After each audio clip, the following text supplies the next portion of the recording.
Go ahead and turn into Acts chapter 21. Acts chapter 21. We're going to be picking up in Acts 21 here in just a moment. We'll pick up in verse 18. We'll review the earlier part of the text and get back into the chapter at verse 18 here in just a moment. Before we do, we want to remind ourselves of the outline that we're following in our workbook on the book of Acts. The book we have divided down into two major sections. 1 through 12 is about the gospel in Palestine, and in 13 through 28 is the gospel to the uttermost parts of the world. And the second section being where we have recorded for us the three missionary or preaching journeys of the Apostle Paul, as well as his journey to Rome, which will actually take place here shortly in the book, and as we see him arrested here later on in the text. But that's why we have the gospel to the uttermost parts of the world in that section. 13 and 14 is the first journey. 15 is, as we've described, it's sort of a parenthetical, if you will. We take a pause from the preaching journeys to deal with the issue of circumcision. That's important, so we'll have to reference back to that here later on in the text, in chapter 21. The end of 15 is where Paul and Barnabas go separate ways. 16, 17, and most of 18 is the second journey. The end of 18, it does mention that Paul went to strengthen the churches. And then that's the start of the third journey. 19 is in Ephesus. 20, we have the Lord's Day meeting in Troas and his address to the elders of Ephesus when they made him at Miletus. And then chapter 21, we have him journeying from Miletus to Jerusalem. And as opposed to the other two journeys, which all three journeys got their start in what city? Antioch. All three, and two of the three ended in Antioch. This is the only exception as Paul was arrested while in Jerusalem. This is the map of the journey. As we noted, they start in Antioch and journeys his way along this red line that we have comes on up to about Corinth, and then he sort of makes circles back around and comes through most of the same places, with the exception of Ephesus. He had spent a great deal of time there. That's why he calls the Ephesian elders to him at Miletus. He was trying to make it back to Jerusalem before Pentecost, so he called them to him so he could address them face to face one last time before he went to Jerusalem, knowing the things that awaited him there. And then he is arrested when he gets to Jerusalem. The chapter 21 divides down into two major sections. We covered the first of those on Wednesday evening from Miletus to Jerusalem. The second section is Paul's arrested while in Jerusalem, 18 through verse 40. In section 1, we have him sailing in 1 through 3 from Miletus to Tyre. And then he stayed 7 days in Tyre with the disciples in 4 through 6. And then he came to Caesarea and stayed with Philip in 7 through 9. It's in that section there that we are reintroduced to Philip the evangelist, who is, as we noted on Wednesday evening, and as the text notes, he is one of the 7 chosen back in Acts chapter 6, along with Stephen. Stephen is probably the most familiar of those 7 to us, being that he is the first recorded martyr in the very next chapter. But Philip is reintroduced in chapter 8, teaching the Samaritans and the Ethiopian eunuch. And then he's brought up here again in chapter 21. It is interesting to note about Philip, as is brought up in the text, that Philip had 4 daughters. Again, if you use the ESV like I do, some of the others, they mistranslate that he had 4 unmarried daughters. That's not the right translation. Were they unmarried? Yes. But they weren't just unmarried. They were virgins. There's a difference in somebody being unmarried and being a virgin. He had 4 virgin daughters who prophesied. So if you have a Bible that says unmarried, and you're one who writes in your Bible, you might want to circle that word and write out beside it the word virgin. It's translated New King James Version. That's how it's translated. That's the proper meaning of that word Parthenos there in verse 9. Not only were they 4 virgin daughters, they prophesied, as we noted in discussing this on Wednesday. We learned from this that he did well raising his daughters. He taught them to keep themselves pure and to be faithful and to be of use in the kingdom. And so it tells us something about the character of Philip. Even though we have 4 stories recorded, we don't know much outside of those 4 stories about him, but just verse 9 alone, it tells us something about Philip. In 10 through 11, we're introduced to a man, or reintroduced to a man by the name of Agabus. Somebody that we probably, off the top of our head, may not remember the first time we were introduced to Agabus. Do you remember the first time we were introduced to him? Warning about the dirt famine. Yes, back in Acts chapter 11, he's the one that came and warned them while they came from Judea to Antioch of Syria to warn them in Acts 11 when there were those that gave to the needy saints in that text. So it's not the first time he's mentioned. He's only mentioned those 2 times. But he is reintroduced in this text.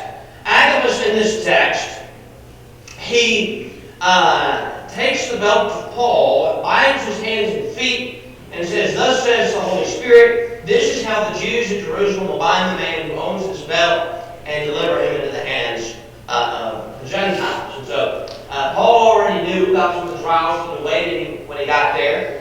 He pointed out in the previous chapter when addressing the Ephesian elders that the Spirit testified to him in every city about the things that would take place. There were those who were already trying earlier in the chapter, persuaded not to go. And there were those here who tried again in verse 12. When we heard this, we and the people there urged not to go up to Jerusalem. So Luke, the rest of Paul's company who were with him, Philip, his family, the rest of those that are there saying, "Paul, don't go up to Jerusalem." But Paul was determined to go anyway. He said he was ready not only to be in prison, but even to die in Jerusalem in the name of the Lord Jesus. And so they realized they wouldn't persuade him, and they said, "Let the will of the Lord be done." Verse 14. 15 through 17 then, after these days they got ready, they went to Jerusalem. Some of the disciples from Caesarea went with them. They came to the house of Manasseh of Cyprus, who was an early disciple. So he was somebody that was one of the earlier converts. Don't know when, but we know he was an early disciple. He was somebody early on. I would have been somewhere shortly thereafter Pentecost, perhaps even on the day of Pentecost. They stayed with him as they came to Jerusalem. Verse 17, when they had come to Jerusalem, the brothers received us gladly. As we mentioned, there was a time when the brethren didn't receive Paul in Jerusalem so gladly.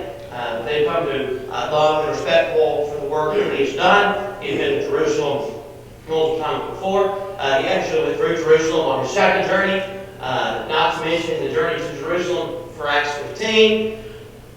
He went down to Jerusalem and they took down what was given to him to the saints.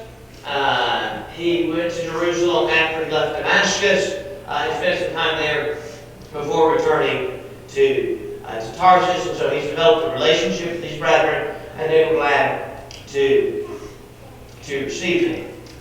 Well, that leads us into section 2, starting in verse 18. Now, Paul's coming down to Jerusalem, but Paul's going to be arrested while he's there. A couple of things to note as we go through the text of Paul being in Jerusalem before we get to the arrest itself. The first thing is, Paul went before James and the elders, beginning at verse 18 through 25. On the following day, he went in with us to James, and all the elders were present. After greeting them, he related one by one the things that God had done among the Gentiles through his ministry. And when they heard it, they glorified God, and they said to him, "You see, brother, how many thousands there are among the Jews of those who have believed. They are all zealous for the law. And they have been told that you teach all the Jews who are among the Gentiles to forsake Moses, telling them not to circumcise their children or walk according to our own customs. What then is to be done? They will certainly hear that you have come. Do therefore what we tell you. We have 4 men who are under a vow. Take these men and purify yourself along with them, and pay their expenses, so they may shave their heads. Thus all will know that there is nothing in what they have been told about you, but that you yourself also live in observance of the law. But as for the Gentiles who have believed, we have sent a letter with our judgment, that they should abstain from what has been sacrificed to idols, and from blood, and from what has been strangled, and from sexual immorality. So when Paul comes first to the elders and to James, there are four things that take place. The first of those is Paul reports his work among the Gentiles. How he's been among the Gentiles, teaching the Gentiles, the works that God had done by his hand. He probably went back and references as he did in Acts 15 in that discussion. He relates about them obeying the gospel as a result of the work that would have been done and to them.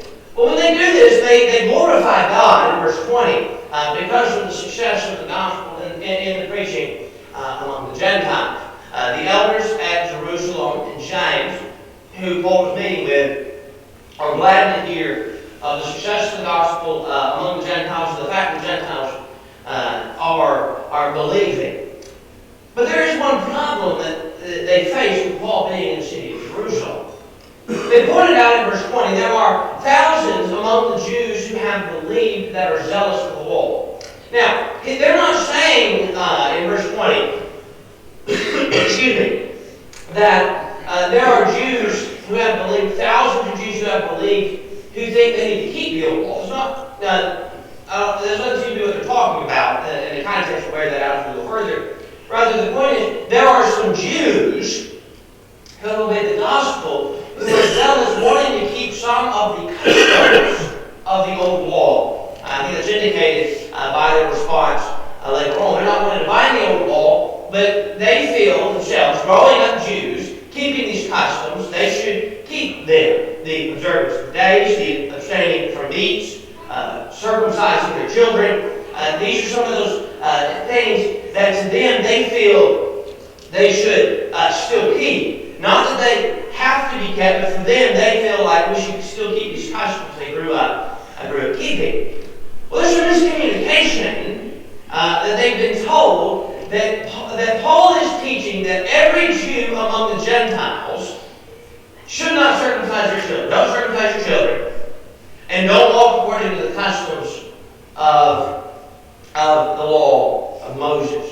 That's what some of them have heard. That Paul is going out in the cities. So Paul goes to Antioch of Syria or Pisidia, or he goes to Ephesus. Some of these cities with some large Gentile, where he does large number of his work among the Gentiles. And then he goes to these Jewish synagogues and he's telling the Jews, you're among Gentiles. What you need to do is forsake the law of Moses and don't circumcise your children. And don't walk according to the customs. So don't abstain from certain meats. Don't observe these days. Don't do whatever these customs they had in mind were. That's the miscommunication that's had. Some of them are hearing that Paul is teaching them not to follow any customs. This is separate, and we'll see this again later on by what the elders here say. This is separate from the issue of Acts 15. Acts 15 was not an issue of whether or not they could circumcise. Acts 15 was an issue of what? Binding circumcision as part of being a New Testament Christian. Yes, binding circumcision. That was the problem of Acts 15. If you remember in Acts chapter 15, when it introduced the problem in verse 2, or verse 1, some men came from Judea and were teaching the brothers, unless you are circumcised according to the custom of Moses, you cannot be saved. So the issue there was they were binding God in the mouth. What the problem here is, that some of the Jews have with Paul, is not that Paul is not binding the old law. They don't think the old law is binding. The problem they have is they've heard Paul is saying, don't keep any customs. Is that what Paul thinks? No. In fact, he's going to show that, demonstrate that here later on. But I want you to think about a couple of things to help us understand that Paul still respected and kept some of the customs of the old law. I think that's why they suggest later on the vow. Because in Acts 18:18, Paul stated many days longer until pleaded with the brothers and set sail for Syria. And with him Priscilla and Aquila, as he prayed, he cut his hair, for he was under a vow. This would have been one of those Old Testament or Old Law customs that's under consideration there. I think that's why they bring it out here later on. Yes. I would seem to think that those second generation Jewish Christians, so to speak, that were Jewish heritage, probably wouldn't have been as apt to be as tied into this, because once this transition took place from Judaism to New Testament Christianity, it probably would have that which is conflated with the word, but it probably would have became obvious to them. But the ones that have been brought up, if this is still from a young age, I could see where that would be more of a challenge. But Paul said also to these first generation, he said, I became all things to all men. So he knew that he could gain inroads, just like we had Timothy circumcised. He knew he could gain inroads to teach the Jews, and that would have been a hindrance to get to. So he became all things to all men. Not that he said one gospel, one and another gospel, another, but rather he would see where people are, kind of look where their mindset is, and then address those people in such a fashion, not compromising on the truth, but meeting them on some common ground. Right, and you brought up the one already. If you're in your workbook, it's page, got it here, but let's see the exact page number. On page 131, the next to last paragraph, when the law ceased, the Jews still kept many of the customs, and they still could rightfully abstain from some food. That's the point made in Romans 14. There were those who could eat, those who could not eat. It was a matter of whether they thought they should keep the custom. They could still circumcise their children. Paul was teaching the law of Moses ended. Colossians 2:14, Galatians 3:24 and 25. Colossians 2:14, by canceling the record of debt that stood against us with its legal demands, thus he set aside, nailing it to the cross. Galatians 3:24 and 25, so then the law was our guardian until Christ came, in order that we might be justified by faith, but now that faith has come, we are no longer under a guardian.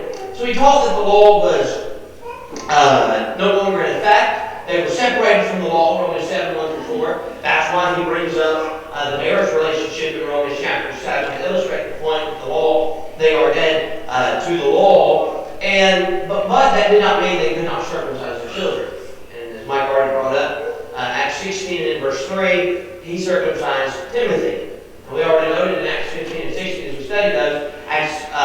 Galatians 2, he refused to have Titus circumcised. Titus was a Gentile. The Judaizing teachers were trying to force that.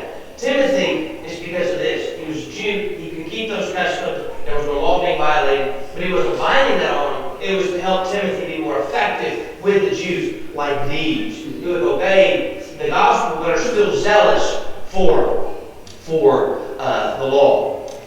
Verse 22, here's what the elder said. When this is done, they will certainly hear the Jews. Verse 21, rather. I skipped over that. When this is done, they will certainly hear you. Kind of verse 22, after verse 21, they hear the customs. They're going to hear this, so now there's going to be a problem, right? We're listening to Paul. Paul says don't keep the customs. Paul says we can't keep the customs. He forbids us to keep the customs. So verse 23, do therefore what we tell you, we have for men under a vow. Take these men and purify yourself along with them, pay their expenses so they may shave their head.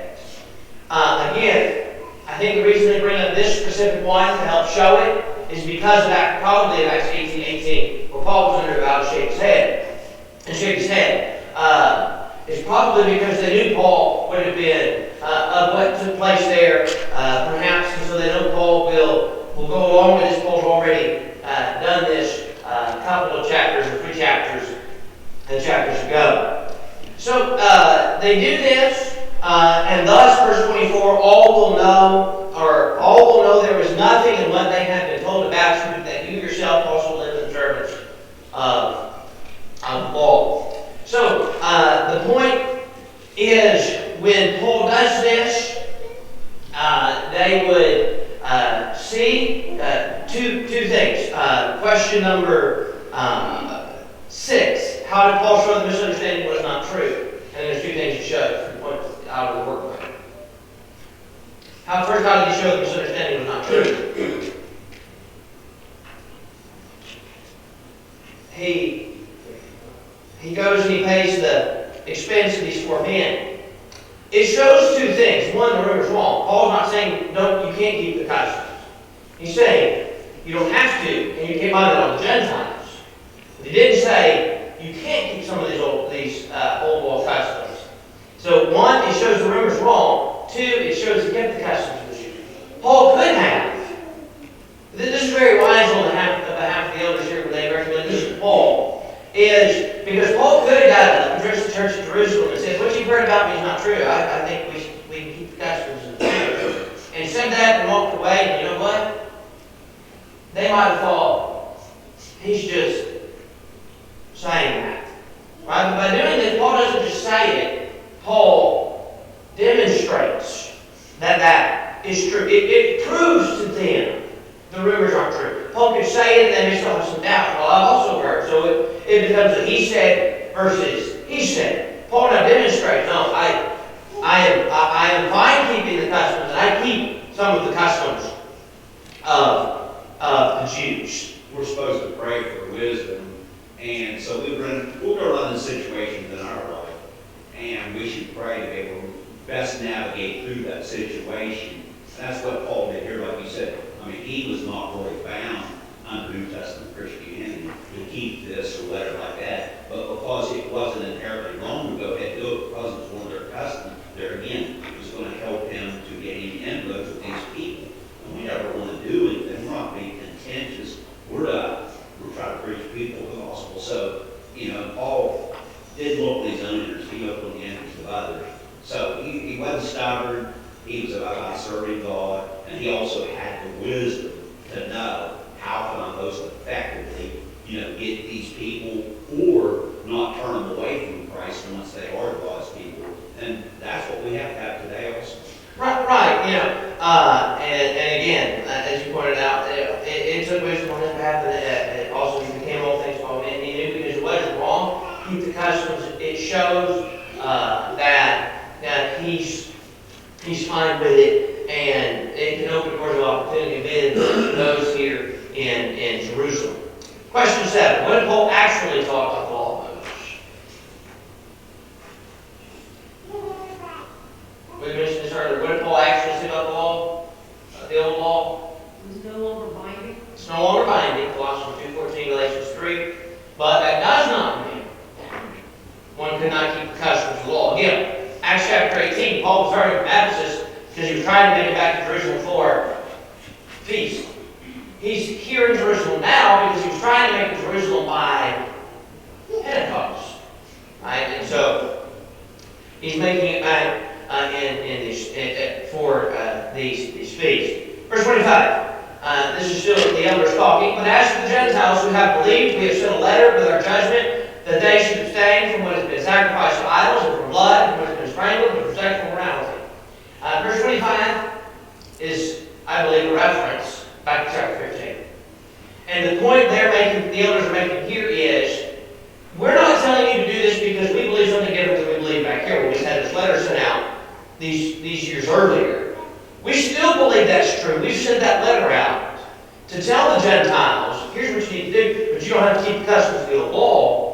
Their point is, we're not saying the law is binding. We're wanting you to demonstrate that you think that we can still keep the customs even though it's not binding, as we've already pointed out. And so Paul demonstrates that by the taking of this vow. So this question 8, the point what's the question? The point the elders are making in verse 25.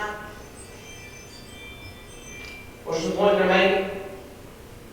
That the Jews couldn't bind their customs or their old law on the Gentiles, and that they wanted the Gentiles to abstain from idol sacrifices and not to eat of that. And it was common sense put into words because they were trying to downplay what the Jews had said about Paul.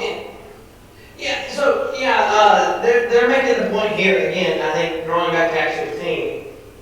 I think we're sitting here probably the journey's lasted around 45 years each. So we're sitting 10 or so, give or take, years later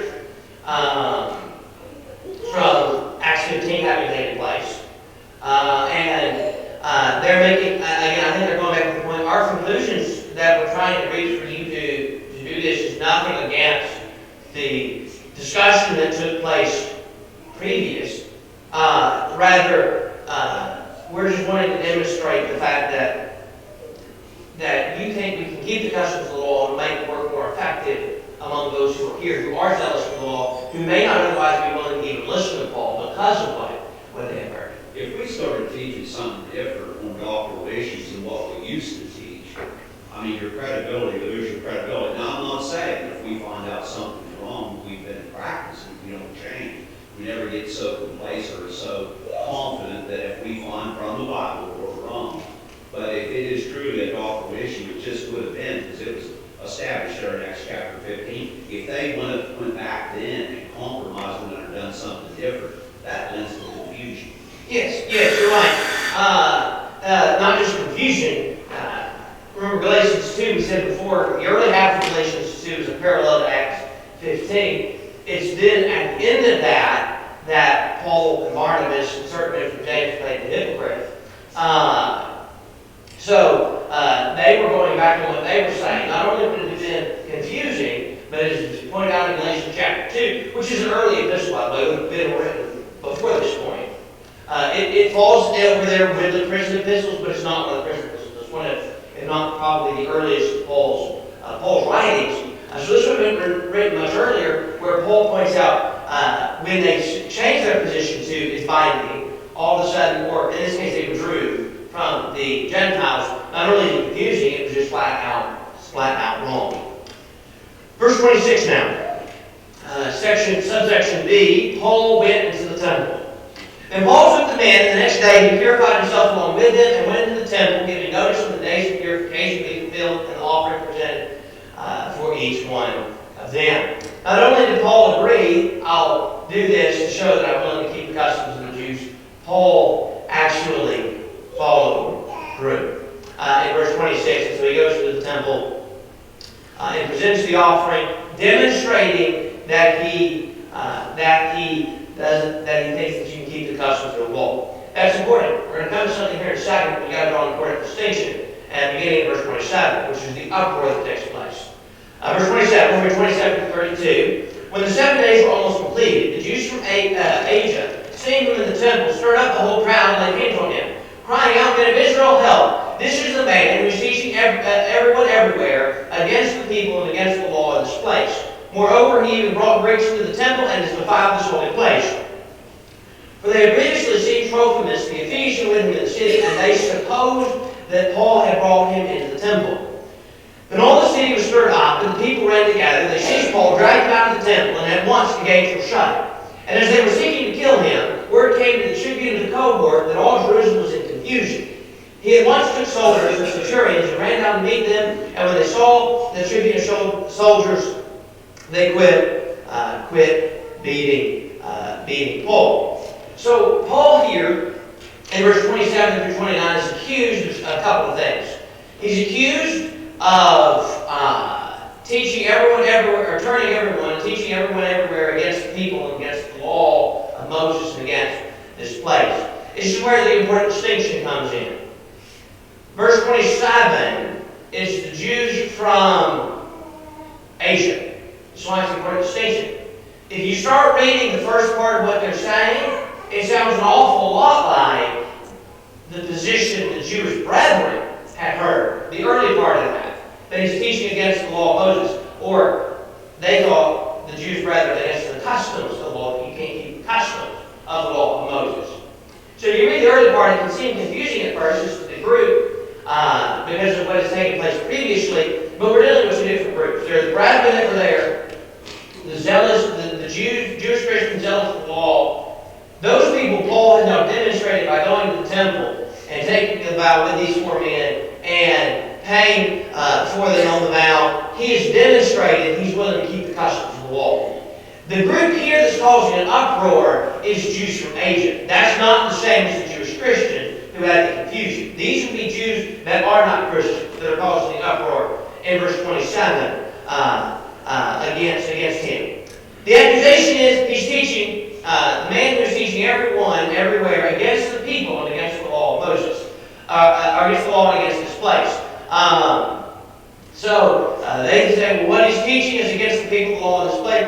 Again, Paul has taught the people about binding. Perhaps that's what they think. Perhaps they've heard some of the same things that the Jewish brethren had heard. And Paul says you can't keep any customs as well. Not only is Paul saying the law is out of the way, he won't even let us keep any customs. Perhaps they've heard that. Or he says, no, we should keep customs.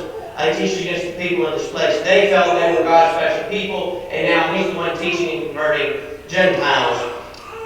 So that was the first accusation. But the second one, the one that I think probably really gets the people, is he brought a Gentile into the temple. All because of an assumption. But that's what I was going to say. It's an assumption. They're acting on an assumption and trying to make people believe this, and nobody saw him. Right. They saw him with Trophimus, who is a Gentile, in the city. Yeah. And now Paul's in the temple. So what do they assume? He must have taken the Gentile into the temple. Jerusalem's a pretty good sized city. Doesn't mean he had to take it into the temple. We'll pick up in discussion that finishing up the